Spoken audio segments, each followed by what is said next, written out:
penyamunnya di sisinya diberi anugerah.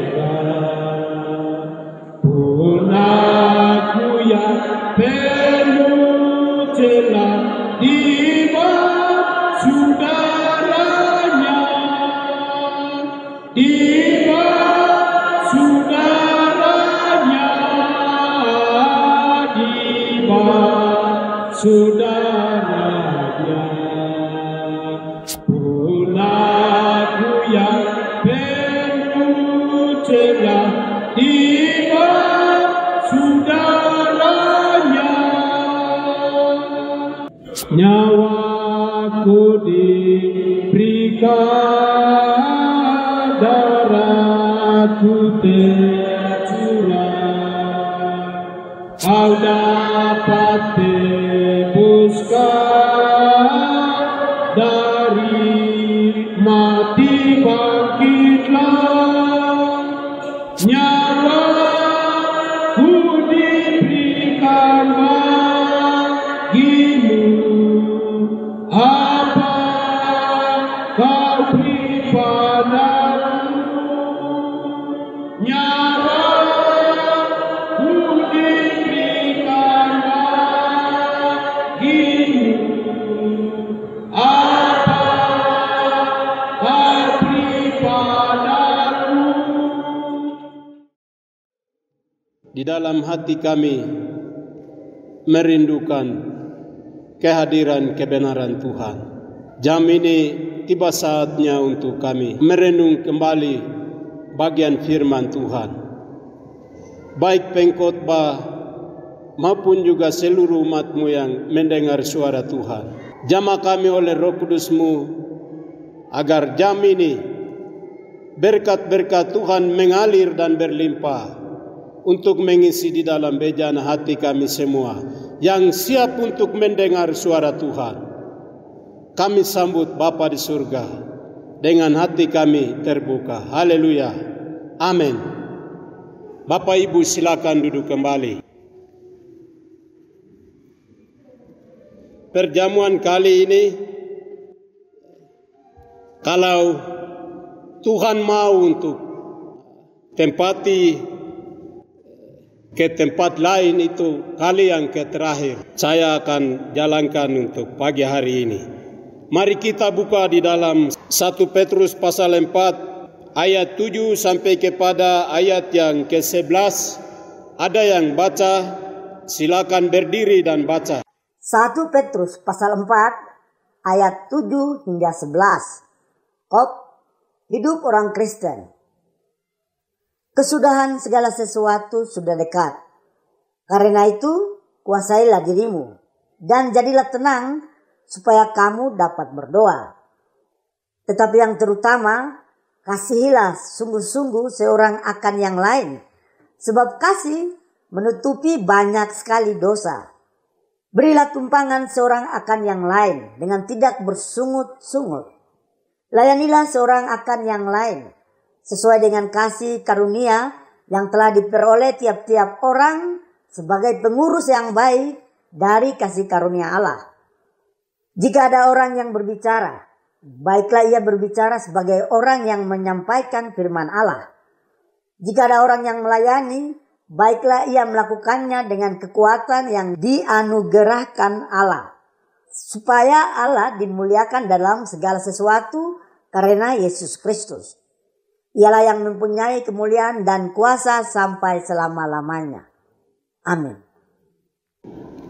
Ayat 7 di sini saya akan baca ulang lagi. Kesudahan segala sesuatu sudah dekat. Karena itu kuasailah dirimu, jadilah tenang supaya kamu dapat berdoa. Tema kita pada pagi hari ini, kesudahan segala sesuatu sudah dekat.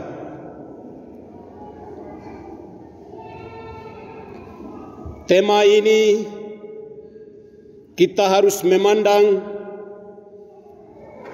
segi kehidupan kita sampai hari ini. kesudahan segala sesuatu sudah dekat. Sebagai anak Tuhan, tulisan hitam yang di atas itu hidup orang Kristen sebagai anak gereja, sebagai bangsa yang pilihan. Apa yang kita mengambil komitmen untuk mencapai hari kesudahan yang tidak akan lama lagi tiba dalam dunia ini. Hidup orang Kristen yang perlu kita tingkatkan, perlu kita berjuang, perlu kita teguh. Yang pertama adalah berdoalah kepada Allah dengan giat setiap hari. Ayat yang ke-7 yang kata kalimat terakhir di sini, kesudahan segala sesuatu sudah dekat. Karena itu kuasailah dirimu, jadilah tenang supaya kamu dapat berdoa. Berdoalah kepada Tuhan dengan segenap hati. Nasihat Rasul Paulus kepada orang percaya di jemaat Tesalonika, 1 Tesalonika 5 ayat yang ke-17 katakan, tetaplah berdoa. Tetaplah berdoa berarti tiada berhenti-berhenti. Pergumulan kita setiap waktu itu terus-menerus berdoa. Teladan yang Yesus tinggalkan yang perlu kita ikuti adalah giat terus-menerus berdoa. Walaupun Yesus sendiri anak Allah yang datang ke dalam dunia ini selama menjalani misi pekabaran, kebebasan dan kemerdekaan gereja dari intimidasi kuasa iblis dan naga tertua dalam dunia ini. Semua aktivitas itu Yesus buka dengan doa dan tutup dengan doa. Malam hari Yesus pernah berdoa, pagi subuh Yesus pernah berdoa, siang hari Yesus pernah berdoa, di tempat dimanapun Yesus pernah berdoa. Itu satu model hidup orang Kristen yang Yesus tinggalkan, sehingga Rasul Petrus juga menyambung itu, sampaikan kepada gereja, kepada umat, kepada orang Kristen. Sehingga di dalam 1 Petrus 4 ayat yang ke-7 yang katakan itu, kesudahan segala sesuatu itu sudah dekat. Sebagai gereja, sebagai orang Kristen, giat setiap waktu di dalam doa. Bapak Ibu umat Tuhan yang dikasihi oleh Tuhan kita Yesus Kristus, gereja Tuhan hari ini tidak ada kekuatan. Iblis dan dia punya barisannya, karyawannya, prajuritnya itu, dunia 5 benua itu bekerja secara luar biasa untuk menganiaya gereja, menyesatkan gereja. Gereja punya kekuatan tidak ada. Kekuatan yang satu-satunya adalah berdoa. Doa orang benar itu besar kuasa. Rasul Paulus juga pernah berbicara kepada orang percaya di jemaat Efesus. Efesus pada pasal yang ke-6 ayat yang ke-8. Doa itulah perlengkapan senjata Allah yang mampu mengalahkan dan menghancurkan segala otoritas dan kuasa iblis. Bapak Ibu umat Tuhan yang dikasihi oleh Tuhan kita Yesus Kristus, setiap waktu kita berdoa, pagi berdoa, siang berdoa, malam berdoa, dimanapun kita berada berdoa. Hari ini iblis yang datang untuk mencobai kita melalui model apapun, kalau kita tidak ada berdoa, tidak mampu untuk kalahkan kuasa iblis. Perlu kita berdoa dan bertekun kepada Tuhan. Ini model hidup orang percaya yang perlu kita kembangkan di dalam kehidupan kita hari ini. Ayat yang ke-8 katakan begini, bagian yang kedua. Tetapi yang terutama, kasihlah sungguh-sungguh seorang akan kepada yang lain, sebab kasih menutupi banyak sekali dosa. Kebenaran yang kedua yang perlu kita miliki adalah saling mengasihi antara sesama kita dengan sesungguh hati. Kasih itu sifat Allah, sifat Yesus dan sifat Roh Kudus.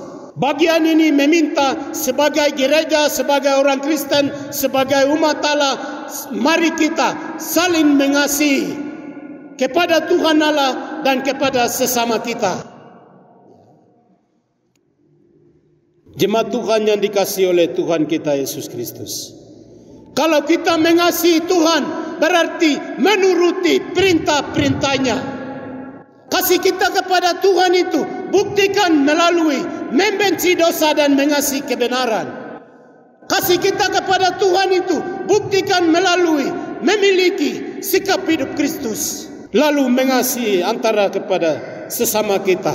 Mengasihi dalam hal kita membantu, kita memperhatikan, kita saling mendukung, kita saling melengkapi, kita saling mengampuni antara sesama kita.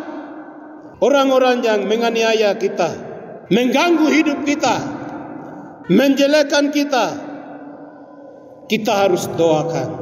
Seperti Tuhan Yesus di kayu salib.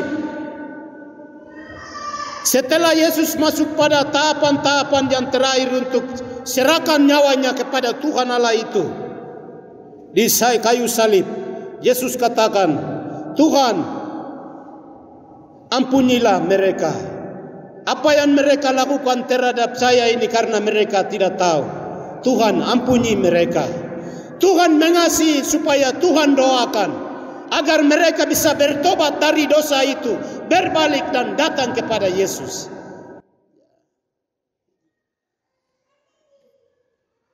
Gereja Tuhan yang dikasihi oleh Tuhan kita Yesus Kristus, perlu kita mengasihi antara sesama kita. Setelah kita mengasihi pada Tuhan dan mengasihi pada sesama kita, ayat 8 yang terakhir katakan begini, sebab kasihmu yang kamu lakukan, kamu turuti itu, kasih kepada Tuhan, kasih kepada sesama itu, sebab kasih menutupi banyak sekali dosa. Kita mengasihi, lepaskan pengampunan kepada Tuhan itu, Tuhan akan melepaskan pengampunan kepada dosa saya dan dosa saudara. Kalau kita tidak bisa di dalam kasih, kalau kita tidak bisa lepaskan pengampunan kepada orang yang mengganggu hidup kita, dosa kita tidak bisa memperoleh pengampunan dari Tuhan. Sebab ini timbal balik. Kita mengampuni dosa orang, Tuhan mengampuni dosa kita. Tuhan tidak bisa melihat ukuran beratnya dosa itu. Tuhan tidak bisa melihat dosa apapun hari ini, Tuhan sanggup mengampuni. Yang penting adalah kita mengasihi dan mengampuni dosa yang mempersalahkan kepada kita. Lalulah Tuhan turunkan pengampunan dosa kepada kita.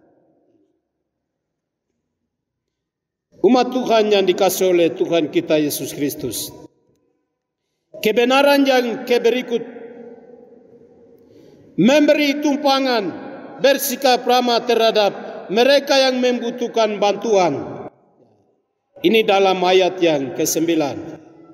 Berilah tumpangan seorang akan yang lain dengan tidak bersungut-sungut. Ini hidup orang Kristen. Kita lihat kembali di dalam Kisah Para Rasul pasal 2. Ini model hidup orang percaya di Yerusalem. Ketika Roh Kudus turun, mendengar khotbah Petrus, 3.000, 5.000 yang bertobat baptis itu menjadi umat gereja di Yerusalem. Sementara hidup mereka hidup di dalam saling membantu dan menolong. Sehingga jemaat mereka makin hari makin bertambah, jiwa-jiwa baru makin hari makin bertambah, kuasa dan otoritas Tuhan makin hari makin menuntun terjadilah satu tanda heran ke tanda heran yang lain, satu mujizat ke mujizat yang lain, karena kasih menghadirkan kehadiran dan kuasa di tengah-tengah umat jemaat Yerusalem yang pertama. Model hidup orang percaya yang ketiga adalah ayat yang memberi tumpangan seorang akan yang lain dengan tidak bersungut-sungut.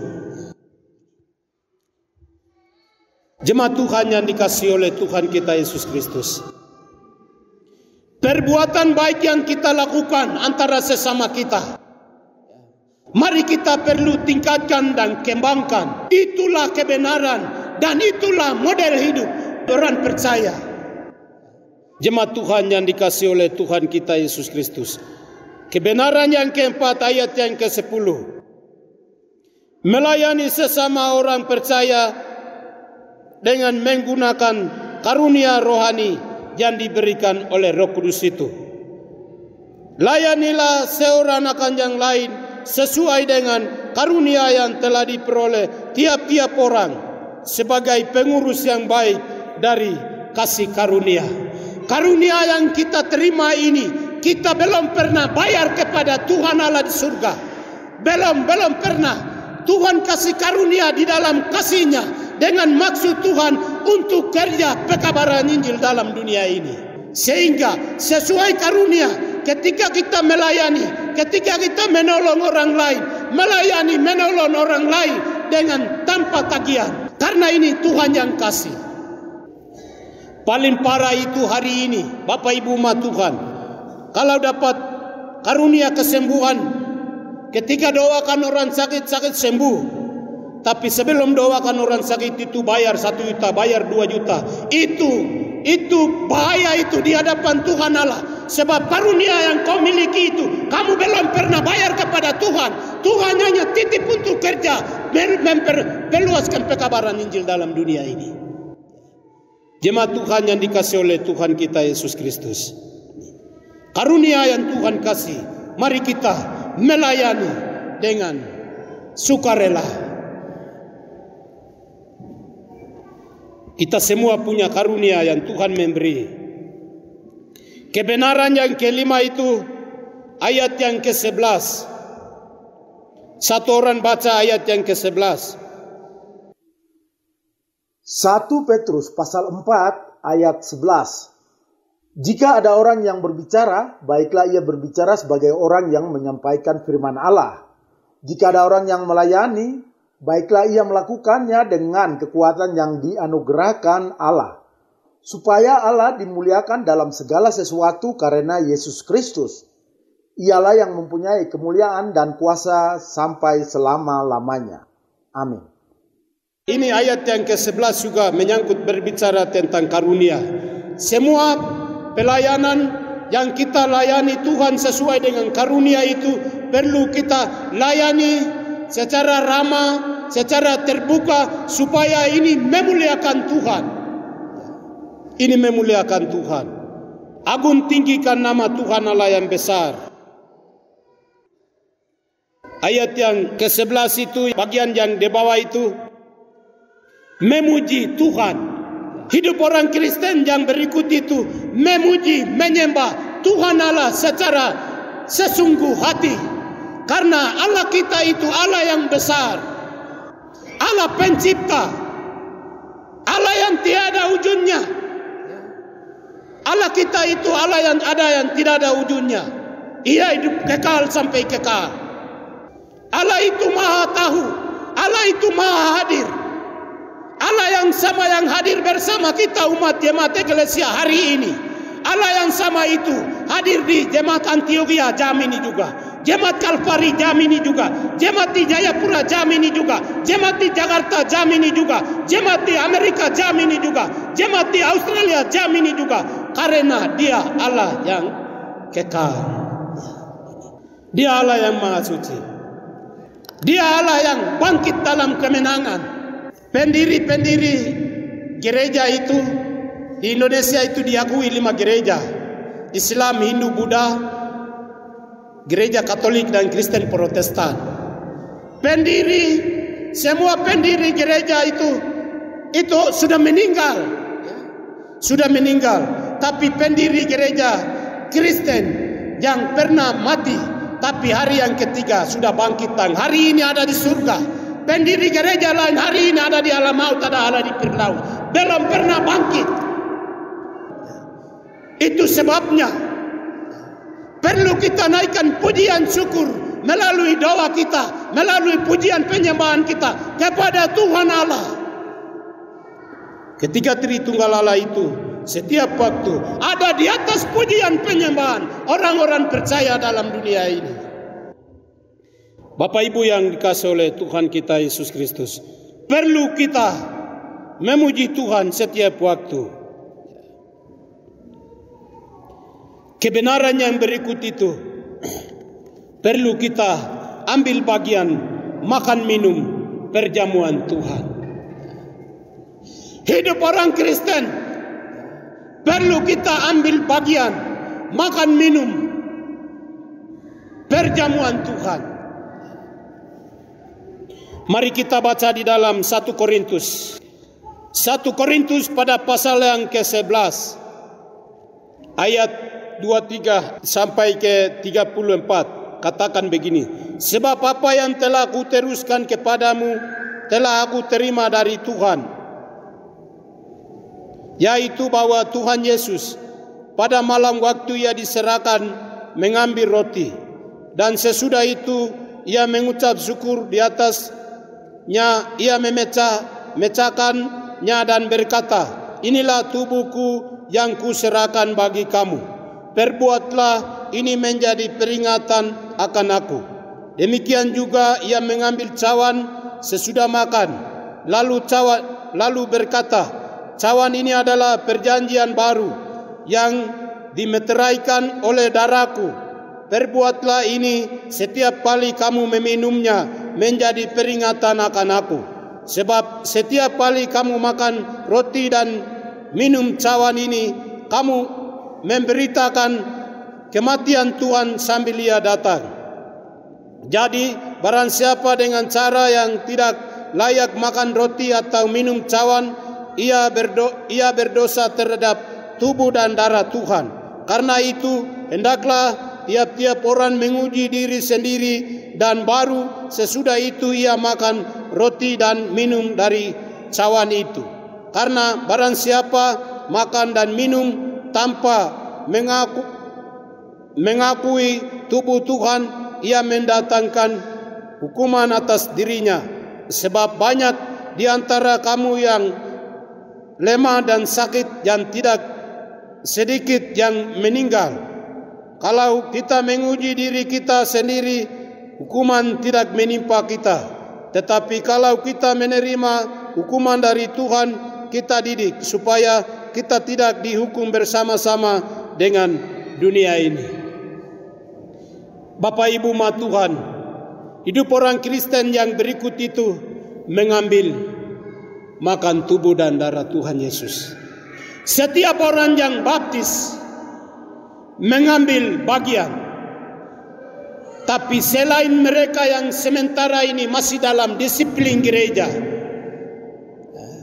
itu dilewatkan. Tapi yang belum menerima disiplin gereja, ambil bagian untuk makan dan minum. Sebab Yesus katakan di dalam ayat yang ke-24 itu, ayat yang terakhir, menjadi peringatan akan aku. Kematian Tuhan Yesus itu punya makna. Masa lalu itu peringatan, masa sekarang itu membangun persekutuan, masa yang depan itu menjadi jaminan saya disebut penduduk surga atau tidak.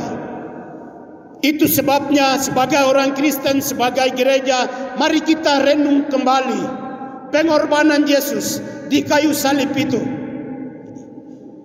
Ketika manusia jatuh di Taman Eden, Kejadian pasal 3 itu, semua kemuliaan Tuhan itu sudah dilepas, ditarik kembali. Kemuliaan itu bahasa kita sukume itu ajipi. Sebelum Adam dan Hawa jatuh di dalam dosa, di Taman Eden penuh dengan kemuliaan. Pribadi tubuh manusia pertama Adam dan Hawa penuh dengan kemuliaan Tuhan. Tetapi setelah jatuh di dalam dosa, semua kemuliaan yang ada pada manusia, kemuliaan yang ada di Taman Eden itu, Tuhan ditarik kembali karena Tuhan tidak senang. Sehingga hari itu manusia ada di bawah kuasa iblis.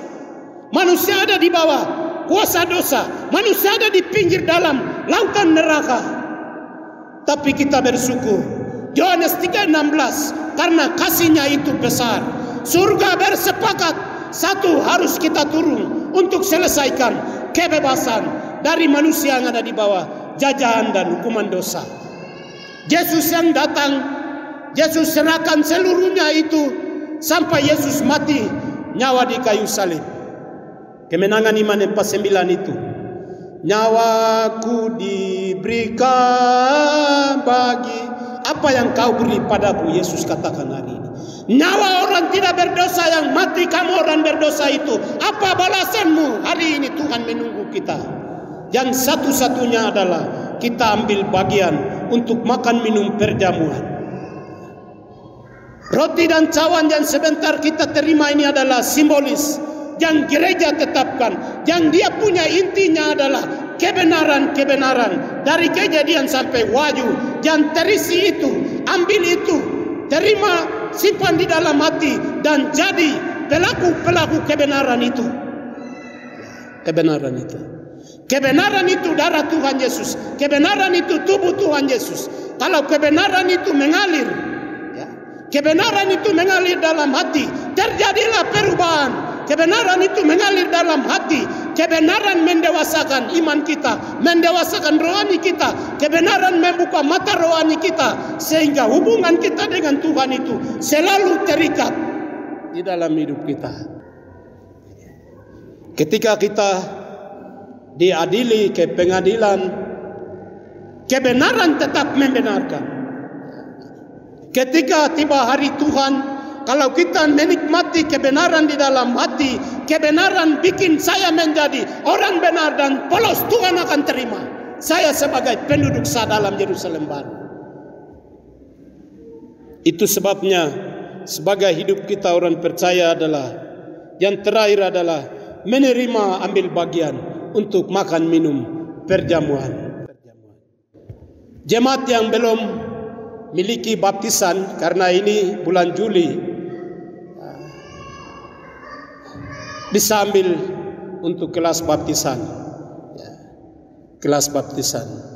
Kalau ada hamba Tuhan yang datang, programkan itu supaya jemaat eklesia harus ambil bagian untuk ikut dalam kelas baptisan. Mari kita berdoa. Bapa di surgawi, kami siap diri untuk ambil bagian makan minum tubuh dan darah Tuhan Yesus. Acara perjamuan dari awal memulai sampai berakhir sebentar, kiranya Tuhan Allah Roh Kudus dapat tuntun kami. Di dalam nama Yesus yang hidup kami sudah berdoa serta mengucap syukur. Haleluya, puji nama Tuhan. Amin. Kita menyanyi tercurah darah Tuhanku di bukit Golgota. Tercurah darah Tuhanku di bukit Golgota. Jangan mau bertobat, tebus dosa,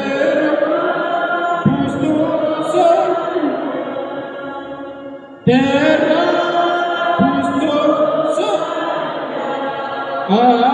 terhapus dosanya.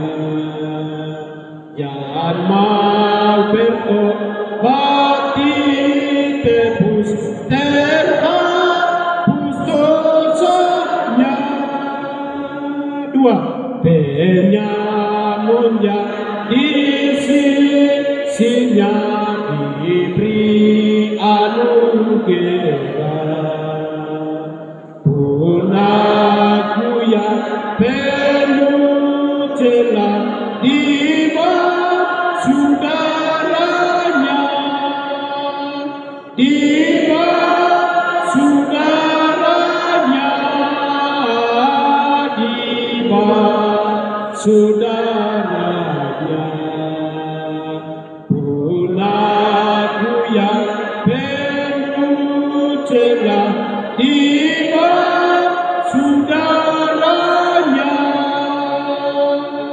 majelis gereja, 4 orang bisa berdiri di samping saya di sini. Ayat 3. Ya anak domba darahmu tak hilang kuasanya, sehingga selamat-Mu dan suci selamanya, dan suci selamanya, dan suci selamanya, sehingga selamat-Mu dan suci selamanya.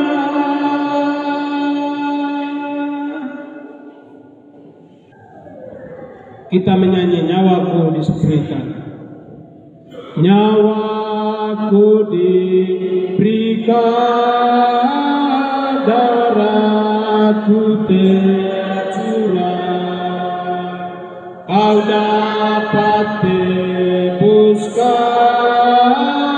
dari mati bangkitlah, nyawaku diberikan bagimu, apa kau beri padaku, nyawaku diberikan bagimu, apa kau beri padaku, rumahku ditinggal dan tak kemuliaan, ku masuk kunyaglah, bertahan dan sendirian, ku tinggalkan semua bagimu, apa kau beri padaku,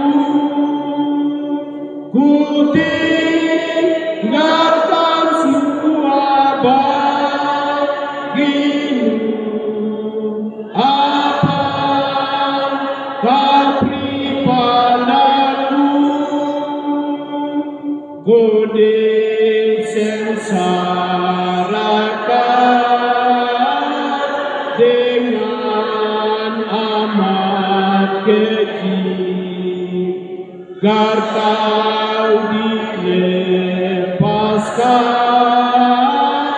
dari celaka penuh, ku disengsarakan bagimu, apa kau beri padaku, ku disengsarakan bagimu, apa kau beri padaku.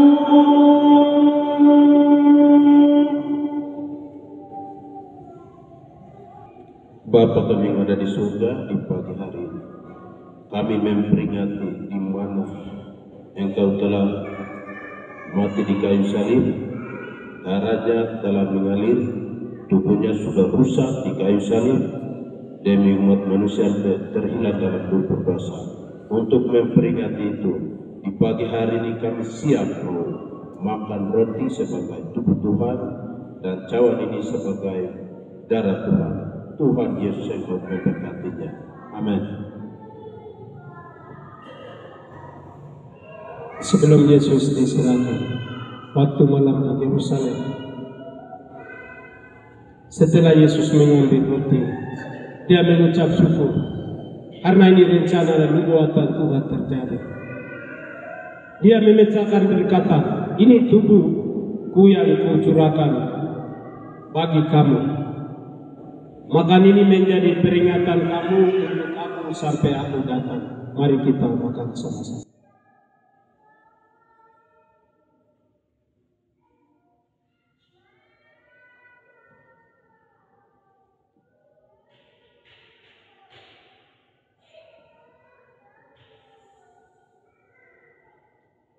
Sesudah makan, Yesus mengambil cawan, mengucap syukur kepada Tuhan Allah, dan berkata, ini darah perjanjian yang akan mengalir untuk menebus segala dosa. Minum ini menjadi peringatan kamu untuk aku sampai aku datang. Mari kita minum sama-sama.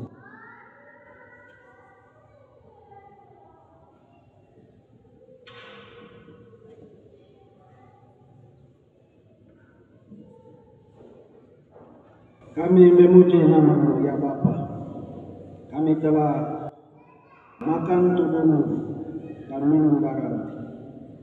Biarlah kami semua mendapat bagian di dalam kerajaan Allah, karena kami sudah menerima Yesus Kristus sebagai Tuhan dan Juru Selamat kami. Kami sudah dijadikan anak-Mu, dan Roh Kudus sedang menolong kami, membawa kami ke dalam seluruh kebenaran Allah. Terima kasih ya Bapa, dalam nama Yesus kami sudah berdoa. Haleluya, amin. Kita menyanyi pujian hormat pada anak-anak. Pujian hormat pada anak-anak, bagi selamat sempurna dalam darahnya. Haleluya, puji Tuhan, haleluya, gemar. Haleluya, puji Tuhan, kasih-Nya besar. Hai ucap sekarang dengan bernyanyian, terima kasih dan syukur kepada Tuhan. Haleluya, puji Tuhan, haleluya, gemar. Haleluya, puji Tuhan, kasih-Nya besar.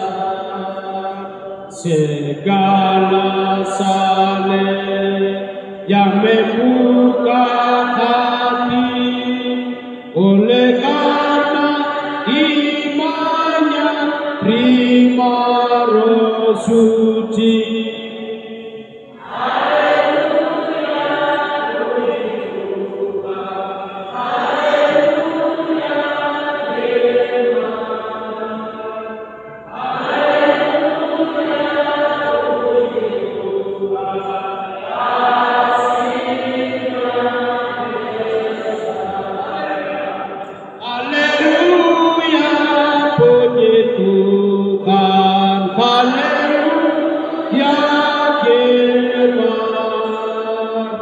Haleluya, puji Tuhan, kasih-Nya besar. Ini ungkapan hati kami, di mana Tuhan surga bekerja, membuat hari ini kami sebagai anak ketebusan. Kami ambil bagian untuk merenung kembali, makan minum perjamuan eklesia dijamin. Bersyukur Tuhan atas segala berkat-Mu, dari awal memulai hingga berakhir.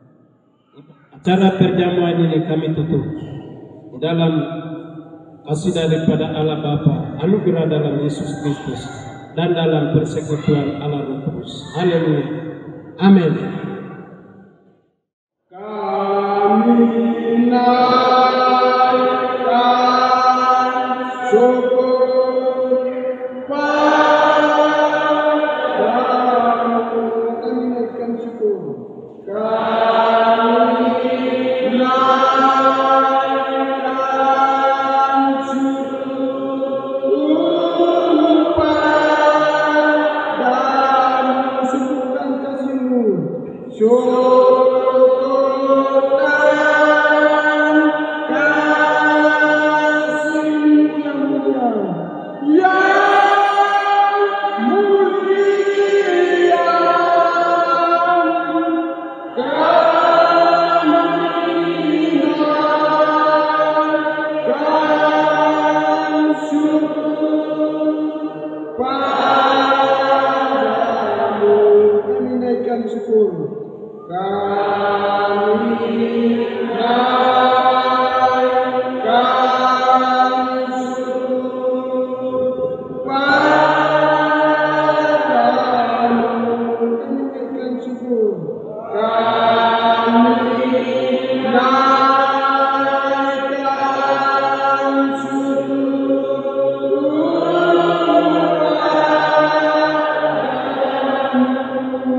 Perintah Tuhan, jangan ada padamu Allah lain ada padamu, jangan membuat padamu patung yang menyerupai apapun, yang ada di langit di atas atau yang ada di bumi di bawah. Jangan menyebut nama Tuhan Allahmu dengan sembarangan. Ingat pada dosa yang ada sesat. Hormatilah ayahmu dan ibumu. Jangan membunuh, jangan berzina, jangan mencuri. Jangan mengucapkan satu dusta tentang sesamamu. Jangan menyindir sesamamu. Jangan mengistri atau suami, hambanya laki-laki atau hambanya perempuan, yang punya atau keluarganya atau apapun dengan sesamamu. Puji dan syukur hanya bagi-Mu ya Bapa, penyertaan Tuhan Tritunggal Allah dalam semua rangkaian ibadah Minggu Raya pagi hari ini.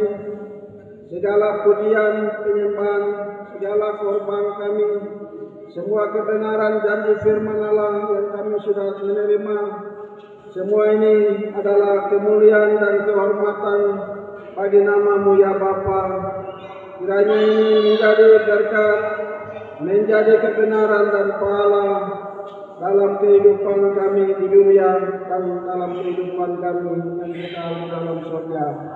Puji bagi nama-Mu ya Tuhan. Terima kasih karena Engkau baik, Engkau Tuhan kami. Kami memuji, memuliakan, membesarkan nama-Mu.